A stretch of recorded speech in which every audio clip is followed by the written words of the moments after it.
This is the Ayrshire Insights podcast with Elliot Boyce. Welcome back to Ayrshire Insights with me, Elliot Boyce, and as promised, we have a brilliant guest on today's show for this week's Local Legend Spotlight. This man is the Managing Director of one of the UK's leading vehicle movement specialists, and you might recognise his voice from here at Now Ayrshire. I'm delighted to welcome Gavin Wallace from EVT Scotland. A massive thanks for coming on the show today. No problem at all, that's fine. It's great to be here. Thank you for having me. So before we find out how it all started, we want to know a little bit more about you. So first of all, Scania V8 or a Volvo FH16? FH16 all day long. Manual or automatic? Depends. Manual if you're driving a Ford Mustang, automatic if I'm cruising about. And driving in the UK or Europe? Oh, Europe all day long. No potholes, no nonsense, just and nice motorway services. Right, brilliant. And now we're going to find out a lot more about Gavin Wallace very soon. Now streaming Ayrshire Insights, hosted by Elliot Boyce. This is Now Ayrshire Radio. So Gavin, where did you grow up? Well, from Kilmarnock originally. We used to live in Lansborough Drive, just behind the Dean Park. My dad was a bank manager with the Clydesdale Bank, and we ended up moving down to Wigtonshire. It was a toss-up between Shetland or Wigtonshire, and my mum didn't like Shetland because she can't do washing on a Sunday. There we go. So that's why we ended up, and he went to be the branch manager at Whithorn and then the area manager for that bit of Dumfries and Galloway, so we moved to Wigtown. So what was your first ever job? I should, by the way, say I also grew up in Comores. We moved back up the road back in like the mid-90s, but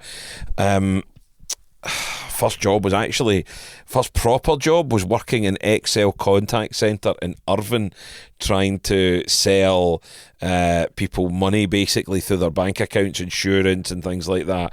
And at 16, 17 I was a bit of a hothead and got the quality assurance onto me a few times, but I'd started DJing by then as well, like doing parties and stuff like that and I'd started Talksport Radio at 12 and doing parties when I was 13. So a bit of a CV and a bit of a kind of random upbringing in terms of what you actually did. So we know that obviously you're here at Now Ayrshire. Yeah. You've also managing director of a vehicle movement transport company, and I've done quite a few things in between, so just talk us through that journey before becoming the managing director of such a large company. It's been a bit of a roller coaster. I left school, basically went into radio, got my first professional radio gig when I was 17. I was the youngest drive time presenter in the UK. We started doing weekend breakfast at a place called Your Radio up in Dumbarton, covering West Dumbartonshire and Inverclyde. It's now not there anymore.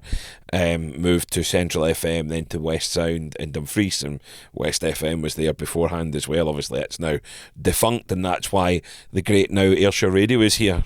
Getting a little plug in there as well. So radio, a kind of well-focused career in that. How did you go from radio though to driving trucks? Well, it all kind of started, I'd been working for Kilmarnock Football Club as well, doing the Tanaway and stuff, and I left West Sound over my contract. I didn't want to renew it, and I got my bus licence. Started driving buses, worked for Stagecoach in Stranraer and in Whithorn, and then moved back up the road. Started doing bits and bobs, and then just fancied getting my truck licence. Actually, it was with Billy Bowie. He was wanting someone to drive one of the monster trucks, it was the Killy monster truck, and I needed my class 2 for that.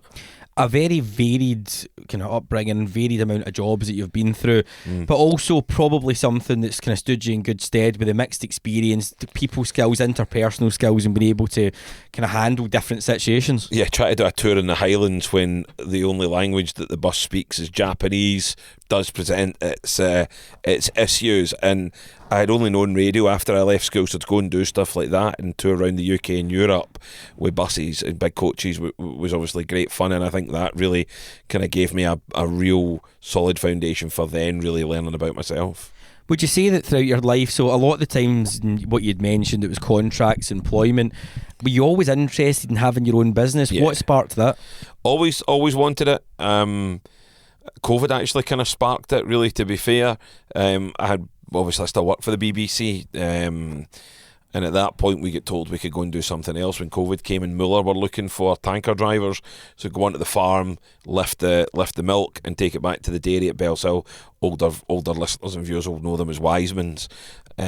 So we'd go and do that, and then the opportunity kind of just arose, helped some people out doing some vehicle movements. I went and got some trade plates, and then obviously we started talking, and there was a bit of an issue one night, and you needed a hand with some vehicle movements, and it's kind of just went from there. I said in a recent interview in a magazine called Transport News that EVT was actually just meant to be the side hustle. No, good. Listen, and it's been able to see the business grow from where it was. Now, you mentioned trade plates. Have you also moved on to anything further? Have you got vehicles on the road? Yeah, we've got a lorry. We've got a big Arctic on the road at the moment with a low loader trailer, so it does really well. We can move lorries, we can move plant, we can move anything really, to be fair. Now, how did you go from employed to self-employed through the route? So you've kind of now really made the gap and jump into being fully self-employed and running that business. Was it a bit of a gamble? I mean, you talk cash flow. Yeah. Everybody at the start of a business, I mean, you don't have money's just not there, and to try and grow that, especially with something where there's a lot of cost involved, whether it be insurance setups and things like that. How did that come about? Our insurance, obviously life savings and whatnot, has to go in. I have to thank my dad as well. He was a big help as well, loaned us some money to start up. You hear guys like Billy Bowie, Alan McLeish that used to own QTS, parents helping them out. I'm no different. I got a little bit of a loan from my father to help with the insurance, but then you've got to pay the fuel on top of that. Fire engines, lorries, cars, jeeps, vans, they're not cheap to run, and the fire engines need 2 and 3 stops, especially if we're going really far south. So you've got to outlay that every week and pay it, on a weekly basis. We could be paying, 4, 5, 6 grand a week on fuel. Sometimes there was points there recently where we were paying up to 10 grand a week on fuel, and things have kind of just calmed down a little bit again. But that was a really busy period for you and for us. So 10 grand a week on fuel's a lot. Well, the good thing is, Gavin, if you listen in every Sunday, I've got a new feature that we're doing, and we're running the cheapest places to get fuel in Ayrshire. So make sure you top up in the places. You'll be absolutely fine. That bill will naturally come down. Can it get down to under £1 a litre? I'll be fine with that. We'll get that sorted. Excellent. Right, okay, we are going to talk about the big wins and the biggest lessons just after this. Now Ayrshire Radio Podcast presents Ayrshire Insights with Elliot Boyce. Now Ayrshire. Now, we've heard about the early days, and now I'm looking to find out about the business journey. So, Gavin, throughout your time in business, I'm pretty sure, and I think I've been involved in a few of them, you've been some hard days, difficult days, but also some wins. So what's your first big win? The first big win was securing the contract with Emergency One. It was the one we wanted. We really like what Emergency One stand for, what they do in the area, especially across East Ayrshire. Not just East Ayrshire, but Ayrshire as a whole, and the fact that 90, 95 nearly. In fact, I don't think there's a brigade in the country now doesn't have an Emergency One fire engine. And when you tell people that all these cool fire engines come out of a little town in Scotland, then it's quite cool, and we're just a little part in this big machine, and that was our biggest win so far. Massive journey, a lot we've done a lot of massive journeys for E1 as well. A lot of sleepless nights in there as Plenty well. of them, aye. So, hard days. What do you think your hardest days been throughout your career? I think the hardest win was just convincing people to come with us. Obviously, convincing E1. That was not the hardest win. Sorry, the hardest thing. It's the best win, and it's been the hardest thing. But now we've got the likes of Volvo, on at dealership, like not just dealership level, but actually manufacturer level. That was something my operations manager and I went down to their headquarters in Warwick, and we're fully suited and booted, looking like a couple of Ayrshire boys that were going to court for 3 points in their licence. But we came away with the prize that we wanted, and we got a contract now we've been working with Volvo North in Scotland, which is Volvo, the manufacturer's works depots up in Scotland and the North East England. And now we're working with them across the UK, and we've just secured a contract to move 100 new lorries for a big supermarket. Amazing. Another really success story from here in Ayrshire, growing in Kilmarnock and now working with some of the largest global brands. Yeah, huge brands, massive brands, Scania, Volvo, Mercedes. We do a lot with a massive Mercedes dealer. So we've been moving a lot of the home delivery vans from the supermarkets. A lot of them come out of one Mercedes dealer, which is around about the kind of the north of England. And to do that, I mean, there was 1 week we had to move 110 in a week. That takes a lot of planning. So that again is, we're proud to be part of these massive worldwide brands. Now, throughout your career, you've had some great wins and you're working with some amazing brands, but I'm sure there's been some difficult decisions. What would you say your most difficult decisions been? Actually, probably to start it, I think, was also a very difficult decision. When you look at our insurance bill their first year was 55 grand. That's a big decision. Do we do this? Do we not? We're putting a lot of faith in E1. We're putting a lot of faith in ourselves. But we stuck to it. Our USP is that we only we only employ firefighters and cops. Most of the cops that work for us are traffic cops, and these guys come and do this on their days off, and some of them are just recently retired. This guy's retired a fortnight as a chief inspector. He doesn't need to come out, but he comes out because it's something really good and he enjoys it, and it gives the guys something to do, especially on days off or if they've just recently retired. And we're expanding left, right and centre just now as well because of the type of driver that we've got. Amazing story, and interesting, which we'll talk about later on, just about what's happening next. Now, you say about that big insurance bill. How did you manage to convince bank manager Bob to help you out with something at that size? We put the figures in front of him. I'd done a lot of due diligence, a lot of homework. I'd done a lot of market research as well, and had to make sure that basically I had to go and try and infiltrate my competitors, and that was me phoning around other companies that do what I wanted to do to find out what they were pricing, and then roughly we worked out movements here, movements there, and that kind of, when I presented those figures to my dad, because he's a figures man, being a bank manager, risk averse, and I'll take the risk. He was then right. Okay, well, let's go for it. He was quite happy. Now, what would you say your proudest moment is so far? It's a tough one. I think obviously getting the company off the ground, but establishing ourselves as probably, you've got to have a little bit of an ego. You've got to trust the process. So I would probably say we are the UK's leading and the best in the country across the UK at what we do in moving vehicles, delivering them in trade plates, etc. And I think we've now firmly established ourselves as that. That's probably what I'm really proud of. What would you say one of the biggest challenges is in running a business? Staff. It's always your biggest one. Staff and cash flow. Because obviously it's not the guys' main jobs. So you have to work around their life, their work.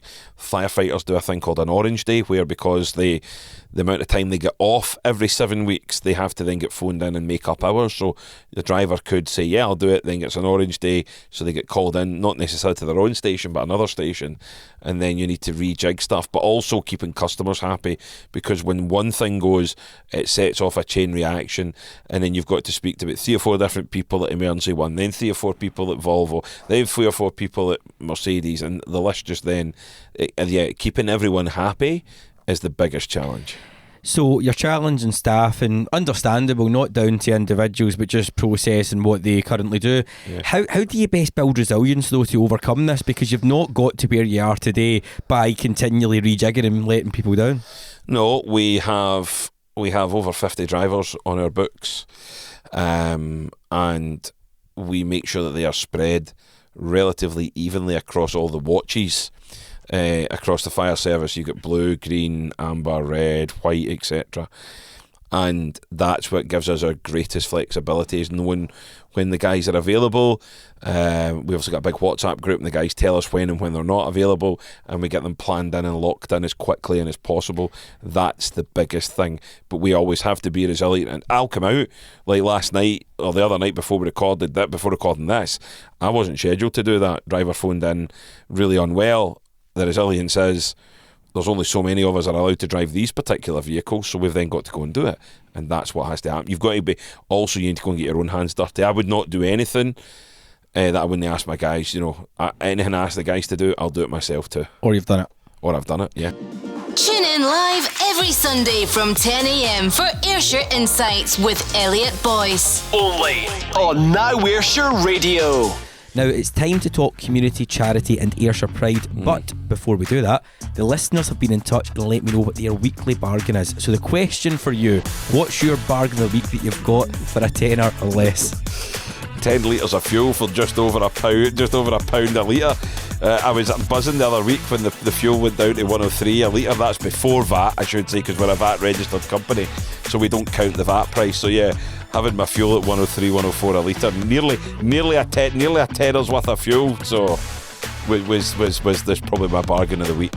So you're certainly a man that knows your fuel. Will you make sure you listen every Sunday, because I'm going to keep you to the pulse and what is happening in the fuel across Ayrshire. I might see what's happening as you go further down the motorway.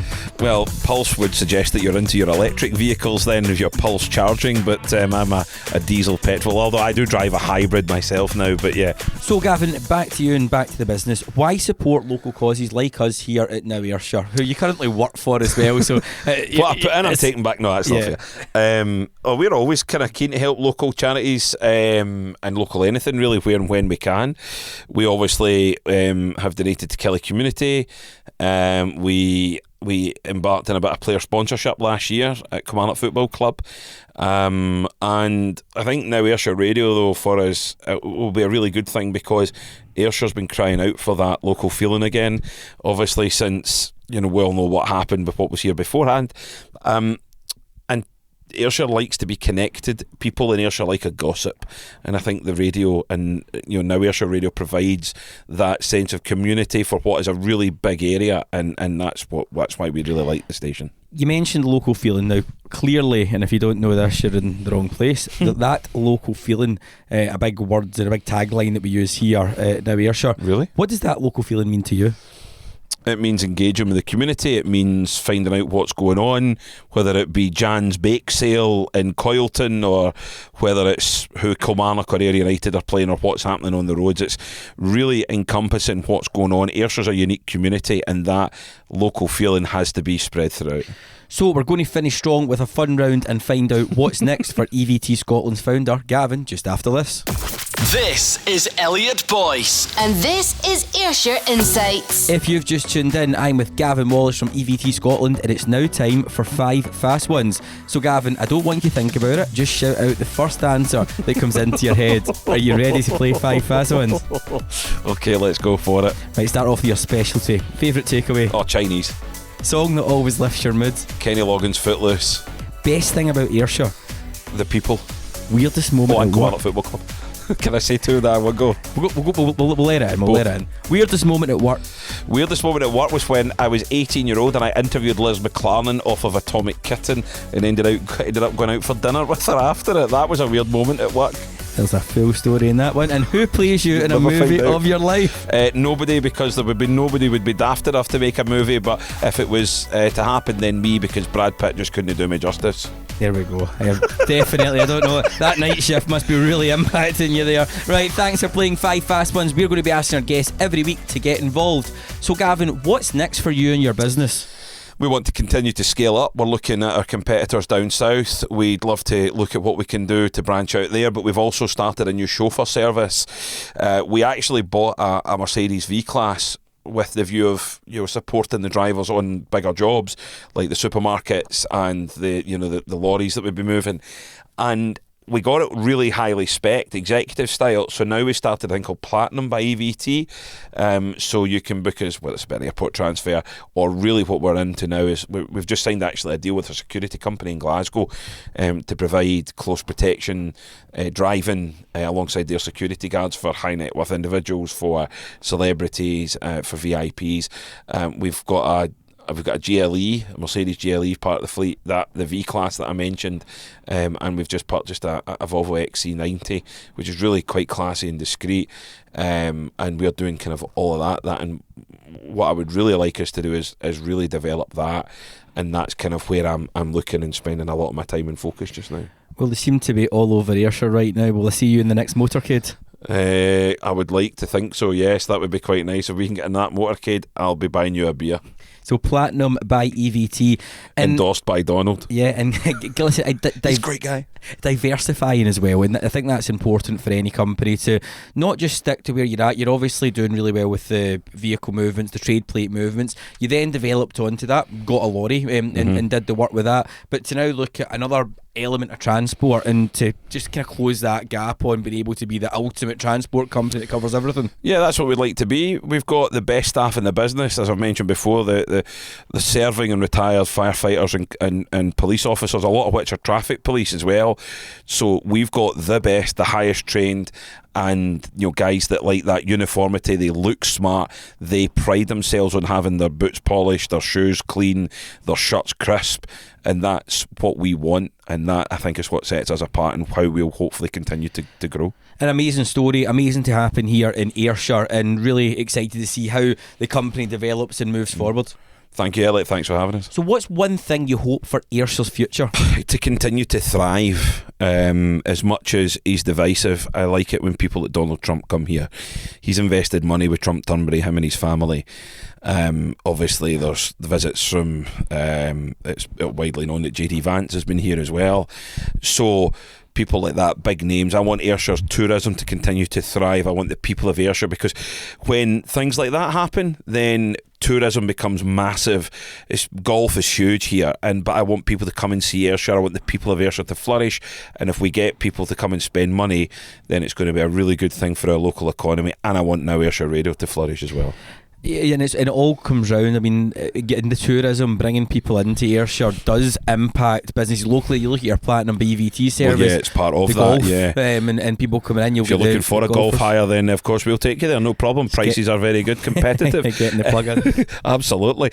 Yeah, that's what you want. Ayrshire's renowned for its views. For Arran's such a lovely place to go to. Go down to Girvan. Look at Troon. It's just the place is awash with beauty, and the people here are the nicest people you'll meet in anywhere else in Scotland. Now, before we finish up, you must have some shout outs and thanks to give. So who would you like to give a big shout out to? My dad, straight off the bat, my dad. And my mum, really, for putting up with my nonsense.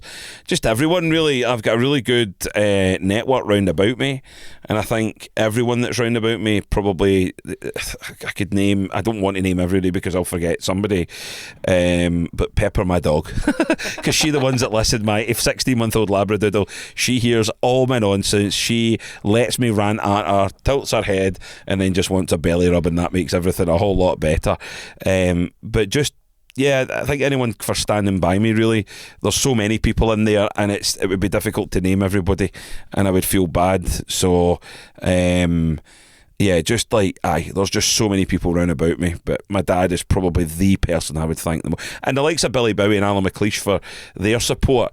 They're massive guys in the business community. Obviously, Billy, my dad, I've got that connection from my dad being Billy's bank manager, but Billy gives me a lot of advice, and if I need to pick up the phone, then that's probably one of my biggest thanks. A great friend of the show, Billy Bowie, and obviously he started off the interviews and really is an Ayrshire local legend. You get a good skip for Billy, aye. Gavin, a massive thanks for coming on the show today. Thanks for having me, mate. Thank you so much. This is the Ayrshire Insights podcast. Never miss an episode. Hit subscribe now.